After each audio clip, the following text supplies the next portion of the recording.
Me chamo Rubens. Durante 16 anos, eu pertencia à religião cristã evangélica, onde tudo que eu ouvia durante todo este tempo, eu julgava ser a mais plena verdade. Um dia, eu resolvi ler a Bíblia, não mais como me ensinaram, um pedacinho aqui, um pedacinho ali, um pedacinho lá, mas resolvi ler de forma linear. E o que eu aprendi na Bíblia me deixou bastante surpreso, porque quase tudo que eu havia aprendido em 16 anos, na Bíblia estava diferente. E, em inúmeras vezes, estava mesmo ao inverso do que eu havia aprendido.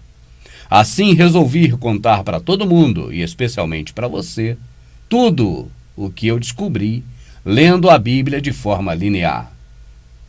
E assim, tudo aquilo que você, como alguém que busca a Deus, estou certo que deveria saber. Mais money, money, money.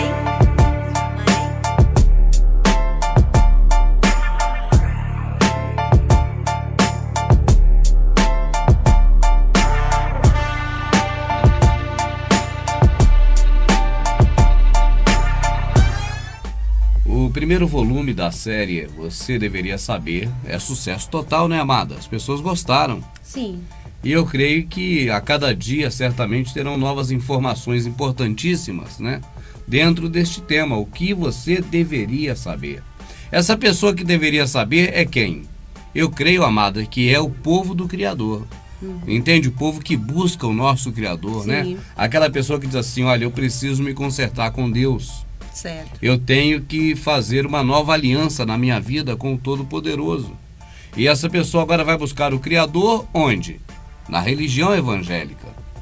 Porque o sistema que está aí aponta para isso, entende?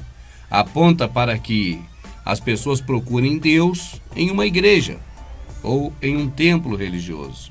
Assim, a pessoa, no momento que decide caminhar ao lado de Deus, fazer a vontade de Deus, ela agora vai procurar um templo religioso. E aí, depara com um processo que já está criado há muito tempo. Os filhos das pessoas que hoje frequentam esses lugares, eles estão vendo do jeito que foi apresentado a eles. As pessoas que frequentam a igreja evangélica, elas veem do jeito que foi apresentado também a elas. Sim. E se você for buscar nas gerações passadas, o pai, a mãe, o avô, a avó, bisavô, bisavó, todos chegaram um dia nesse processo de adoração a Deus, né? Nesse critério de louvor, de liturgia religiosa, e encontraram de um certo jeito, de uma certa forma, né, amada? Mas eu creio que hoje há algo que você que está assistindo deveria saber quanto a essas coisas. O que seria, minha amadinha?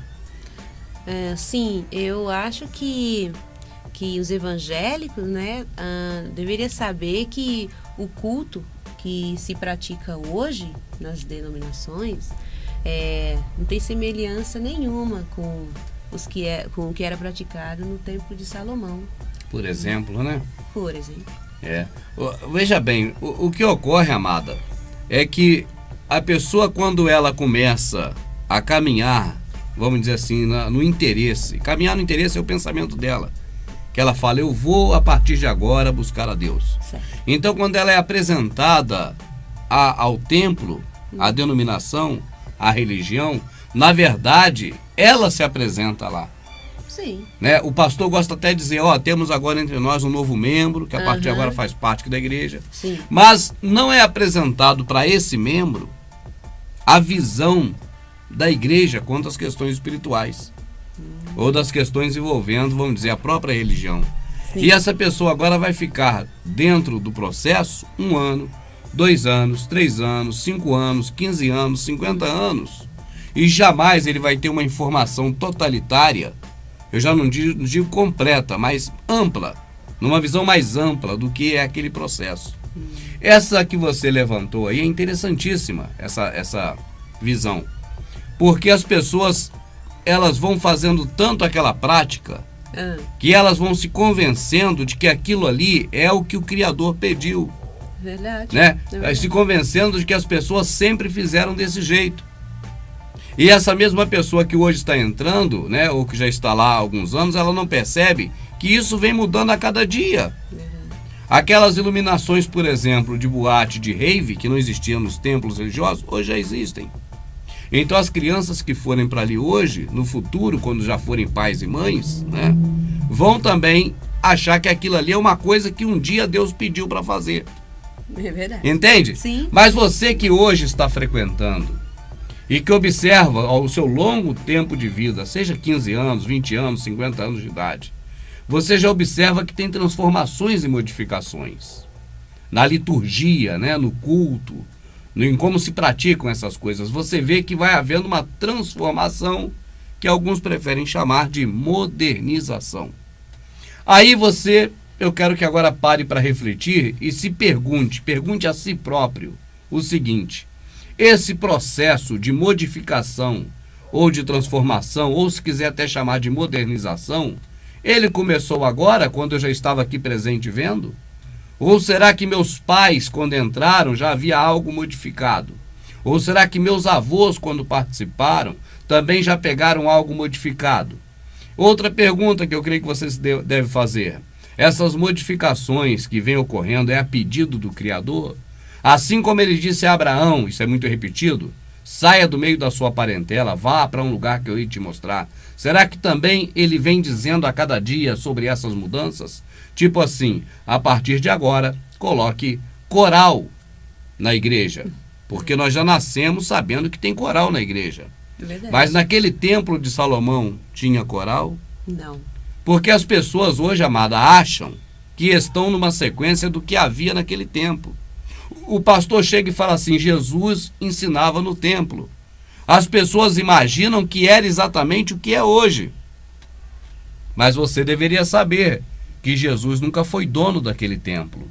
Nunca teve autoridade para mandar naquele templo e também, claro, nunca quis.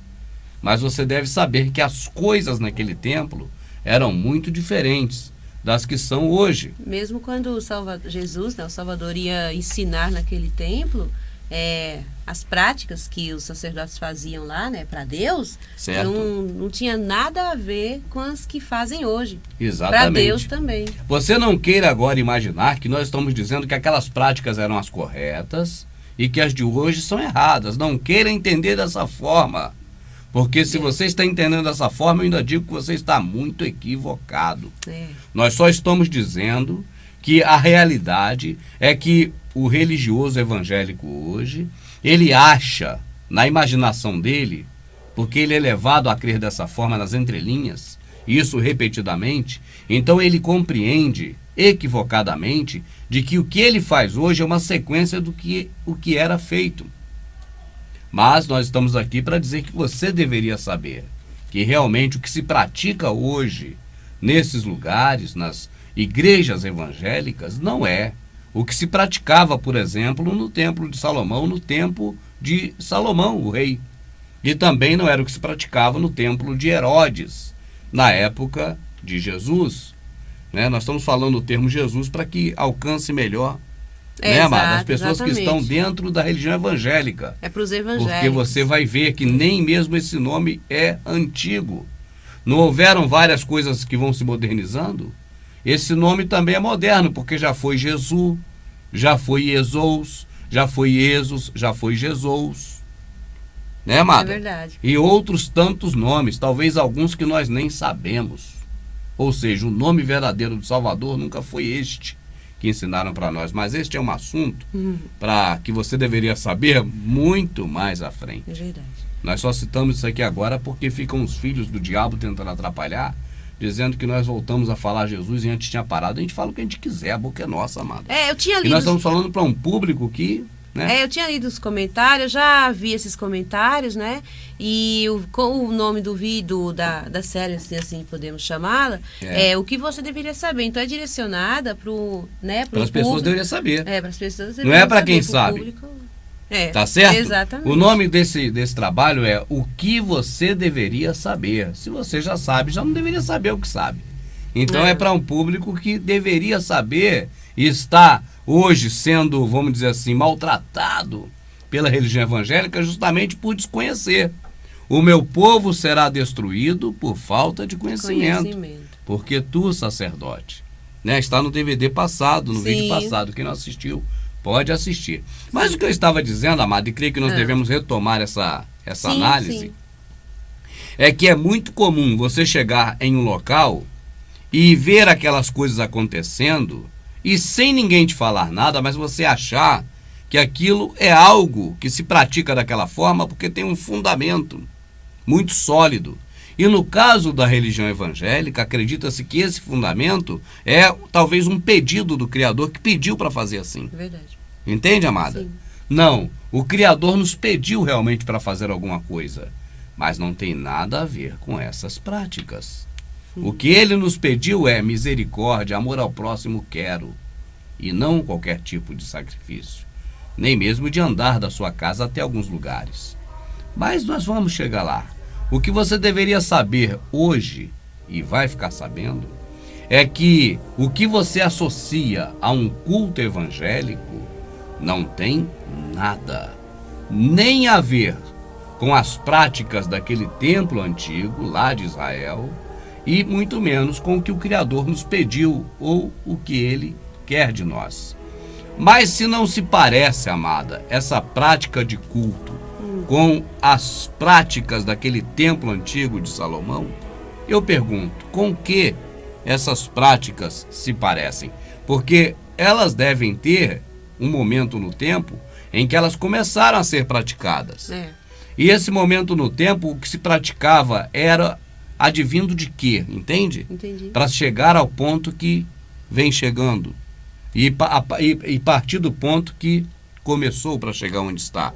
Porque essa evolução, amada, das avessas, porque quando você fala em evolução é um sentido positivo. Era ruim, ficou melhor. Só que isso aí piora a cada dia. Então isso aí é igual um rabo de cavalo que cresce para baixo. Cresce. Pô, tá crescendo, mas para baixo. Entende? Então o sentido de crescer nem sempre é o positivo. E essa evolução também da mesma forma. É uma evolução degenerativa, para pior.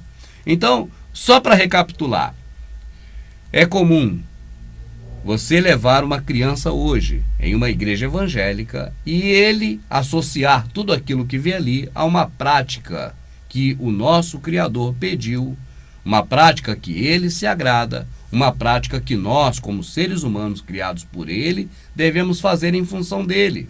Agora pare para imaginar quando esse filho seu que você leva for bisavô. O bisneto dele que for levado a um local como esse no futuro, você acha que vai estar como? Você acha que vai estar igual está hoje? Não, é sempre mudando. Né? Sempre mudando. Basta você perguntar ao seu bisavô como era nos anos 60. Mas o seu bisavô vai achar que nos anos 60 é que era o certo. Porque foi do jeito que ele pegou. Entende, amada? E assim, sucessivamente. Quanto mais antiga a pessoa religiosa evangélica, quanto mais antiga no Brasil, né? E aí vamos dizer daquela época que vieram aqueles dois homens para cá e instituíram a primeira denominação evangélica lá em Belém, né? Com esse formato moderno, né? Se chegar até aquela época vai ver que era muito diferente do que era hoje, amada. Para se ter uma ideia, na época de Zinglio, não era chamado nem de culto. O pastor não era nem chamado de pastor, mas ele usava batina e era chamado de padre. Inclusive, veja bem, esse formato, isso é muito interessante. Esse formato que nós temos dentro de um templo religioso evangélico, que é exatamente como o católico, a disposição das cadeiras, a plateia, né, que no caso é a membresia que fica sentada, isso tudo é uma sequência do catolicismo, que é uma sequência do mitraísmo. Este é o ponto de partida que nós falávamos agora há pouco. Porque se não se parece com o culto lá realizado pelos sacerdotes, né, no templo de Salomão, não tem nada a ver com aquele, então se assemelha mais com o culto mitraico. Exatamente. Eu creio que você deveria saber, meu amado, você que é evangélico, que quando você entra por uma porta de uma denominação evangélica, de um